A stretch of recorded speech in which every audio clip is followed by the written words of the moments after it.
So hard course, not a ton of time trial kilometers, just 37. Who is going to win this race? I'm going to go with the heavy favorite, Primož Roglic. Hi, I'm Spencer Martin, along with Johan Bruyneel, and this is Outcomes. Outcomes is not an online gambling operator or a gambling site of any kind. We are simply here to provide information about sports betting for entertainment purposes only. It is a responsibility of all visitors to this podcast to check current local laws in their area or country before doing any gambling online. It is your responsibility to know and follow your local laws in place. Although we try best to provide accurate information on Outcomes, we cannot be held responsible for any inaccurate or incorrect information which is mentioned on this show. If you place any bets based on the conversations on Outcomes, you confirm or understand that it is possible to lose some or all monies used when betting on sports or doing any gambling. You cannot hold Outcomes responsible for any such losses. Our podcast is here to provide entertainment and should be viewed as that and nothing more. Thanks for tuning in. Hey everybody, welcome back to Outcomes. We are predicting the overall of the upcoming Vuelta a España, which starts tomorrow, as well as stage 1. We will start with the overall. I'll read the odds from Unibet in Europe. I'll call out better prices when I see them on the big US books, FanDuel and DraftKings. Then we'll get Johan's take on how this is going to play out. Primož Roglic is the heavy favorite at plus 200. Sepp Kuss at plus 400. Joao Almeida plus 500. Adam Yates plus 600. Enric Mas plus 800. Mikel Landa plus 1400. Danny Martinez plus 1800. Richard Carapaz plus 2200. Carlos Rodriguez plus 2200. It goes on and on. We'll call them out when we need to. If you're wondering why I'm yelling numbers at you, plus 200 means that if you bet $100, you get $200 of profit for a total payback of $300. Johan, how is this CC going to play out? We just talked about it on the move, but this is an extremely hard course. There's 12, I count 12 mountain stages, 9 summit finishes, only 2 real flat stages, 2 time trials, 62,000 meters of vertical gain, which is ridiculous. But so hard course, not a ton of time trial kilometers, just 37. Who is going to win this race? I'm going to go with the heavy favorite, Primož Roglic. Won the Tour, the Vuelta already 3 times. Once again, had bad luck in the Tour de France. It looked very serious with a few broken vertebrae. I don't know how serious the fractures were, if it was cracked or anyway. It's still a serious injury. He has done this before already. He's come back from the Tour. Not knowing how he was, and then just showed up and won it. So for me, he's the big favorite. He's plus 200. Not great, but having in mind that it's Primož Roglic and he has something to prove. I mean, he doesn't have anything to prove, basically. He's Primož Roglic. He's won so many races, but I'm pretty sure in his mind, he said, okay, I need to do something. And if there's one guy who can really come back from a bad situation like this, it's Primož. And the Vuelta is his ideal terrain. You know, there's steep climbs. He can hang in there, bonifications, a lot of bonifications at stake, which is usually how he wins his races. And then considering the competition, it's a competition that Primož can match. So I'm going to pick him as the heavy favorite to win the race. Yeah, listen, if we break down how do you win this Vuelta, it's you take bony seconds at the top of the summit finishes and you do well in the time trials and you're going to win the overall. There's no one better in the world at that than Primož Roglic. Oh, and by the way, Red Bull Bora, Hansgrohe, strongest team in this race. Pretty good combination right there. As you say, you never feel good when you hear rumors of broken vertebrae, but this is just what Primož does. This is the formula. You crash out of the Tour, you might have some broken vertebrae. You go to a little training camp at altitude, and you're unbelievable at the Vuelta. Did you remember 2021? No, 2022 when he passed Enric Mas in the final time trial, who got second place overall. Yeah. Like, I think we're shaping up for that version of Primož. It was 2021. That was 2021. Okay. And 2022 was, you're right. That was the victory over, no, he didn't win 20. That was Remco won in 20. Yeah. So the last time he won this was 2021. But the thing about Primož is there's got to be a little bit of unfinished business here. You know, he was here last year with Sepp Kuss, who was his teammate at the time, got called off his assault. He really, you could tell he really wanted to go for that record tying 4th victory. I think you know a little bit about winning 4 Vueltas, Johan, because you directed someone to it. We won't say the name because there's a Ventum trivia question hanging out there I don't want to step on. But it's got to mean a lot to him that he now can go at Sepp Kuss. No one can call him off. We'll have full team support, incredibly strong team. This is what Red Bull spent the money for, to come to Grand Tours and win them with Primož Roglič. It's very hard to bet against him. Frankly, plus 200. I'm surprised it's not steeper than that because he's the heavy favorite. The only downside is this man crashes all the time. That would be my concern. That's why my pick, and you and George talked me into this on our open therapy session we just recorded on the move, but Sepp Kuss plus 400. At first I thought, why is he so high up? You know, what do we have? Like, what is telling us that he's going to win this race other than that he won it last year? That's usually not a great reason to pick someone, but you know, he did look good at Vuelta Burgos. He's had a lot of time to prepare for this. Like, I think pulling him out of the Tour was the right decision. And the key thing is, you think, who else is going to win this other than Primož Roglič? Joao Almeida, Adam Yates, both on UAE. And you have Danny Martinez, Alexander Vlasov, both on Red Bull. Probably won't have clean runs at this. And the thing is, UAE, we just talked about this on the move.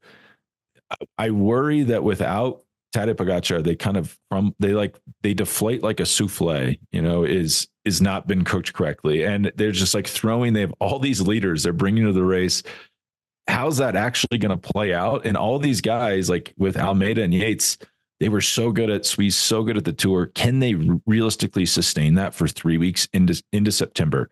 If they cannot, and Sepp Kuss Primož Roglič has a problem, I don't think it's crazy for him to repeat, especially as you said on the move with all these summit finishes. If he's in shape, it's just copy paste the same performance over and over again. And he's actually plus 550 on DraftKings. And once you get out to that number, if you can get him at that price, that's good. Yeah. I like that quite a bit. Yeah, I think Sepp Kuss is going to be super motivated, has the full support of his whole team. You know, compared to, for example, last year it played in his favor, but you know, there's not gonna be any doubt, you know, who's the leader, what their goal is. Comes in as last year's winner, but not the heavy favorite, which is also an advantage for his team at least. So I think this course is ideal for Sepp. You know, as we said, you know, 60,000+ meters of climbing, which is insane, but that's his terrain. So I like that. And especially if you can get him at 550, I would definitely have a go. Yeah, I mean, as you and George said on the move, so it's about 20,000 more vertical meters of climbing than the Giro d'Italia this year. And so what is that? That's like 3 extra mountain stages that they've added in. And it's just like the Tour. It's mountain stage. I think it's summit finish stage 19, summit finish stage 20, time trial stage 21. So you race this all the way through the line. You know, exactly the same as the Tour de France, also stage 4. Same as the Tour de France, stage 4 was a mountain stage over the Galibier. This is the same thing, mountain stage very early on. So you have to be on top of your game straight away. And then, you know, stage 9, a mountain stage. And then the last week is also very mountain heavy.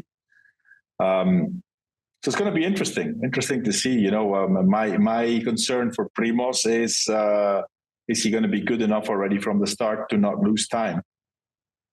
You know, going off what we saw in the past, I'm quite confident that he's going to be on a good level already straight away. Yeah, I mean, this is like the trend in Grand Tours now, where you have to be good early, like from the start, because there's mountain stages, and then you have to be good through stage 21. I like it. It's like more complete racing, you could say. But let's say it's not Primož, it's not Sepp Kuss. Are there any wild cards you like to take this overall win? Well, there's not that many, but I mean, just personally, I think, you know, Vlasov, I don't see him winning a Grand Tour. You know, he could be up there, but one of the only guys I can really see being at the same level of those guys is Adam Yates. It depends how he has recovered from the Tour de France and how hungry he is. The challenge with Adam Yates is that, you know, he was on a super high level in the Tour of Switzerland, the best rider there. Then he was good in the Tour, not as good as last year. So that's a bit like, okay, he's obviously part of the winning team and did, sacrifice all his chances, but he was not at the same level as when he was third. So I could see him being in a position of winning the Vuelta, especially because it's an ideal terrain for him. Lots of steep climbs, which is his favorite playground. Yeah, he's plus 600. I agree. It is his favorite. If he dreamt a Grand Tour, it would be this. Plus 600. I like him more than Joao Almeida, who's plus 500, just because Almeida is this like diesel. He climbs incredibly fast, but he's often off the back. I don't see him getting a lot of bonus seconds because of that. He's more like managing losses on explosive uphill finishes. The problem is this race is almost all explosive uphill finishes. That's going to help Adam Yates. Both of them, it's a little bit of a stretch just because of what I said. They were so good at Swiss, so good at the Tour. Can they realistically stretch this?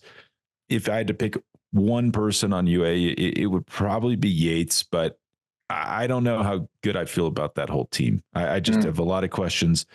And you just go down, like same thing. Enric Mas, plus 800. I don't know. That seems tough to imagine. Mikel Landa, plus 1,400. Enric Mas is usually, like, especially when he's not great at the Tour, he's on a lot higher level in the Vuelta. But, to name it as a Vuelta winner, I think that's a stretch. That's not going to happen. And then you have Mikel Landa plus 1,400. That's a little easier, but it's the same problem with the UAE guys. So good at the Tour. Can he realistically stretch that 3 more weeks through the Vuelta? That lands me on Danny Martinez plus 1,800 plus 400 to podium. As a wild card, I like him a lot. And you ask yourself, but isn't he on Red Bull? How's he going to win with Primož Roglič? Him winning, I think, comes from Primož as a problem. Either Primož is not fully recovered from his crash to the Tour, or he crashes again at this Vuelta, which isn't impossible. He doesn't crash as much at the Vuelta as he does the rest of the year. He has a much better record here. But if he has a problem, Danny Martinez, second at the Giro this year, I thought he kind of flew under the radar, and he had some good results even before that Giro. Kind of thought we saw a new Danny Martinez, and I liked him going all the way back to, you remember when Egan Bernal won the Giro? I thought potentially he was even the strongest rider at that Giro, but he was just fully committed to helping Bernal. So plus 1,800 to win, plus 400 to podium. And Spencer, we could perfectly see a scenario where Danny Martinez gets in the situation of Sepp Kuss last year. Yes. It gets in a breakaway. There's not this, who's going to chase? It's going to have to be Visma. Yeah. Right. And UAE, but can they do it? So, and Danny Martinez is a savvy rider. He's a racer. He was at a super high level at the Giro, behind Pogačar, he was the best of the rest and kept being the best from day one till the very end. So he's one of those riders who has prepared specifically for the Vuelta. We don't know. I don't think he has raced since. Maybe just San Sebastian. Well, he did the Olympics, 25th at the Olympics. Oh, he did the Olympics. Yeah, okay. Good. But then he DNF'd at San Sebastian, which I don't know what happened there. I don't love to see that, but I'm going to assume he's not injured because I didn't hear anything about a bad crash. Okay. Yeah, that's a good one. I like that. And then if we think about, like wild card podiums, start to think who could finish on this podium that's not the people we just mentioned. Kind of one of the more interesting bets here, I think, is Brandon McNulty plus 2,500 to finish on the podium. On you look at it on paper, you're like, realistically, could he even finish third in his own team in the GC? Because that team is so stacked. You have guys like outside of Almeida and Yates, you have like Isaac Del Toro, who you could imagine finishing on the podium here. He's that talented. But Johan, explain to me how Brandon McNulty finishes on the podium and like how he emerges as one of UAE's leaders. Like, is this possible? Well, I mean, yeah, it is. It is. I think it's the same situation as we said about Danny Martinez and Sepp Kuss last year. Actually, Brandon McNulty, I would actually put him ahead of Danny Martinez for breakaway chances because he's not considered as Danny Martinez is considered as a co-leader. Brandon McNulty is not considered by the rest of his rivals, by the rest of the teams, as the co-leader. So that's the advantage of UE, and that's what Brandon McNulty needs to look for. Like breakaways where the big teams run out of men, and that finally he gets 2-3 minutes before the mountains. Yeah, I mean, because no one's going to chase that, or I mean, not no one, but the other GC teams won't say, "Oh, we have to get on the front." It's the same thing we saw, exact same thing with Sepp Kuss last year. And the thing is, we talked about this on the move. Going to be hot in this first week, really hot. Yeah. You know where Brandon McNulty's been all summer? He's been in Phoenix, Arizona, because that's where he's from, and he's not been racing with UAE.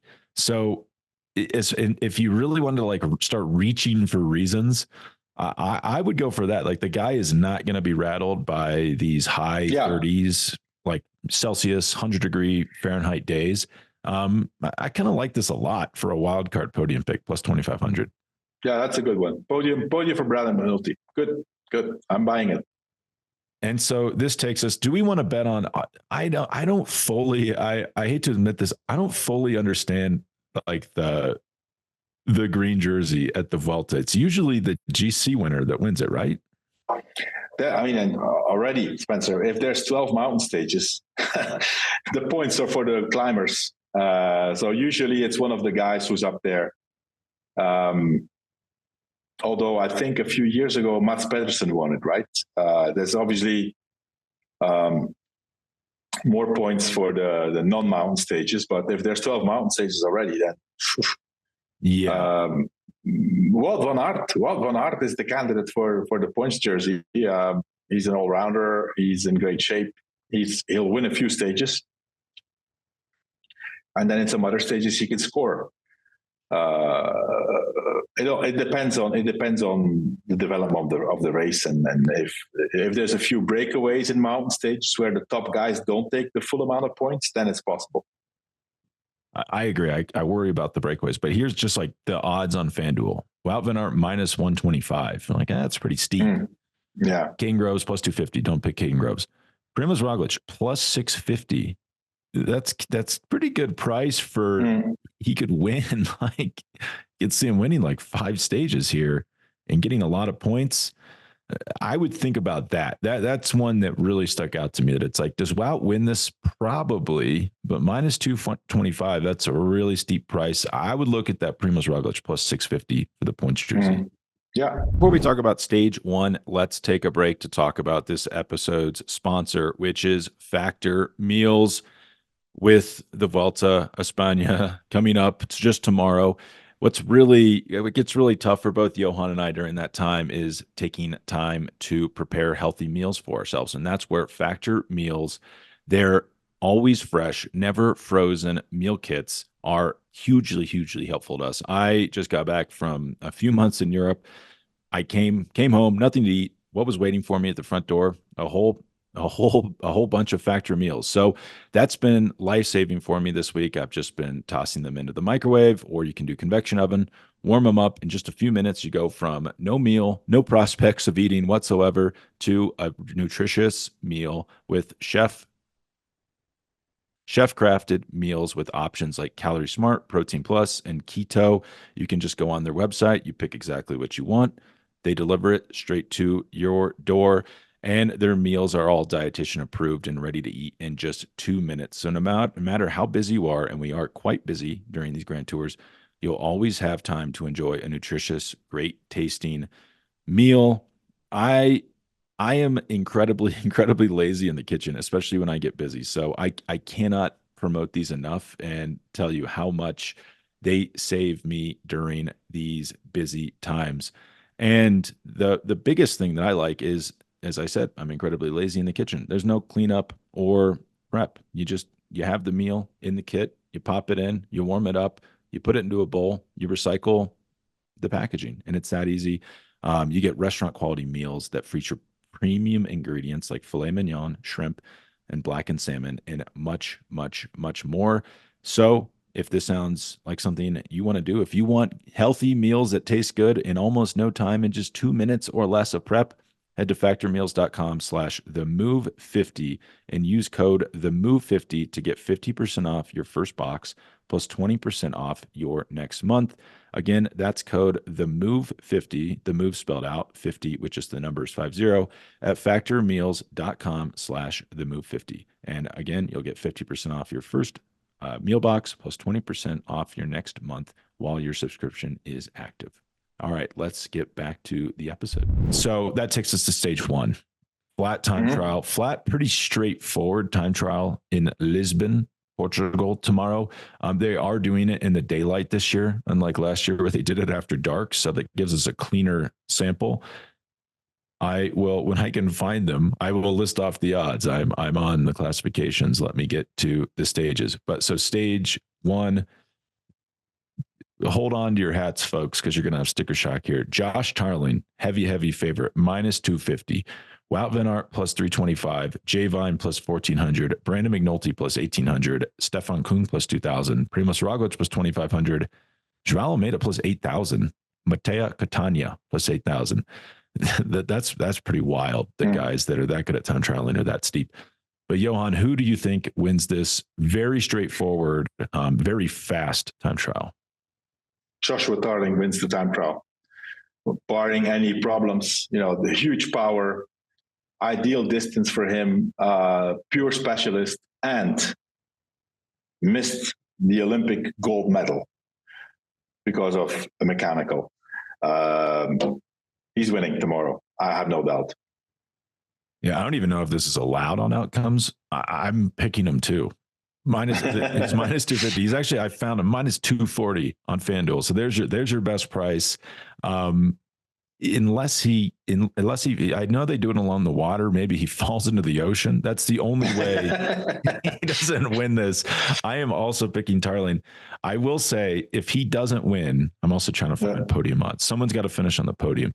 Yeah. If he doesn't win, another candidate is Wout van Aert. Bronze medal in the Olympics. It wouldn't have been a bronze medal for Wout if Tarling doesn't have the mechanical, because at a minimum, Tarling gets the bronze, but I think he would have gotten the gold. But anyway, he's in great shape, and it seems to me like the form of Wout van Aert is in crescendo. It's getting better after the tour. Yes.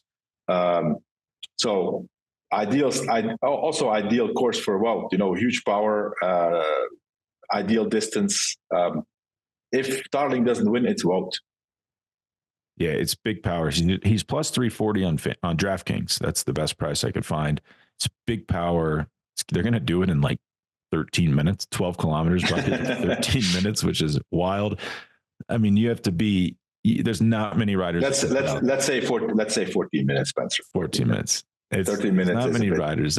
It's on the track. They're just doing 60K an hour the whole time, but they probably will do 55, 56K an hour. Depends on the wind. So depends on the wind also. Yes, it does. I mean, if it's tailwind, holy smokes, that would be fast. But for outside of Tarling, outside of Van Aert, one rider I like, maybe not so much for the win, but for the podium. So Stefan Kung plus 2,000 for the win, plus 250 for the podium. Someone has to finish third in this time trial. It's a little short maybe for Kung, especially at this point in his career. Okay.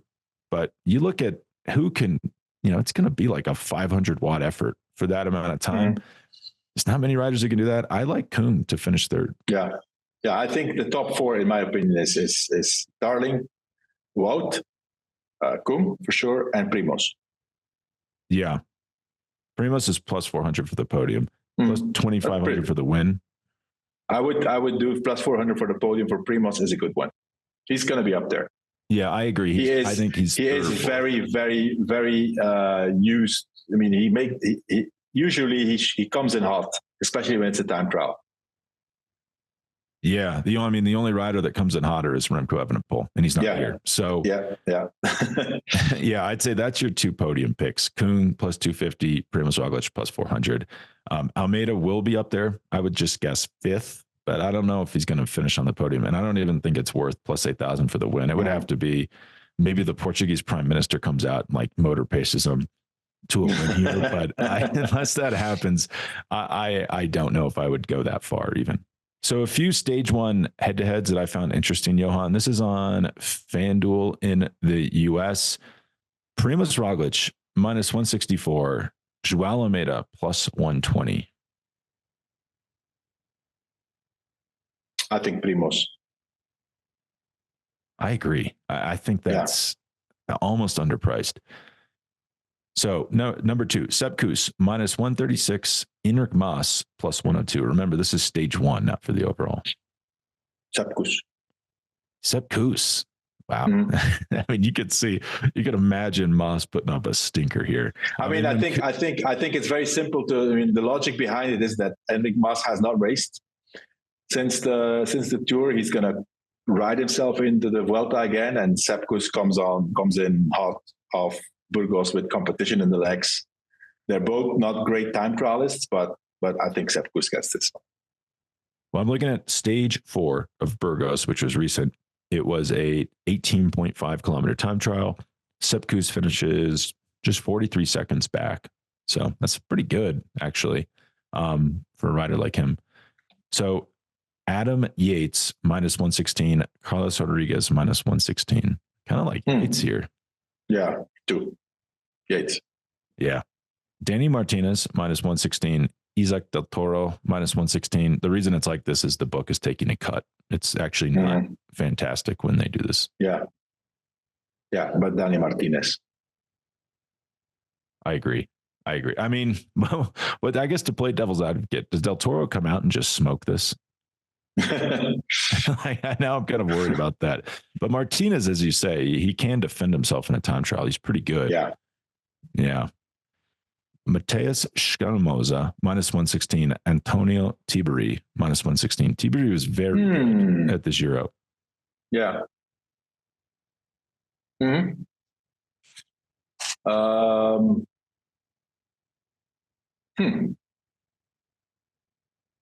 Yeah, I think Tiberi. Although, Scalmoza The guy can did a time great trial. time trial. Did a great time trial in Tour of Switzerland. The last one, it was uphill though. Because of the terrain, I think Tiberi. Okay. He has more power. Do we even want to take a stab at King of the Mountains? No, it's just going to be so distorted because of the way. Yeah, I would sit. And the thing about sports betting, A, only bet what you can lose, but B, you don't have to bet right now. You can sit and wait. You obviously have to bet for stage 1 right now, but in terms of the overall, you can sit and wait. Like we saw, like the Biniam green jersey bet at the Tour. Like you could have done that after 8 stages and still made very good money. So you always choose to keep your powder dry. Johan, do you have anything else to add before we take off? No, that's it for me. All right. Well, thank you so much. And we'll be back tomorrow to predict stage 2. Okay. Thanks, Spencer.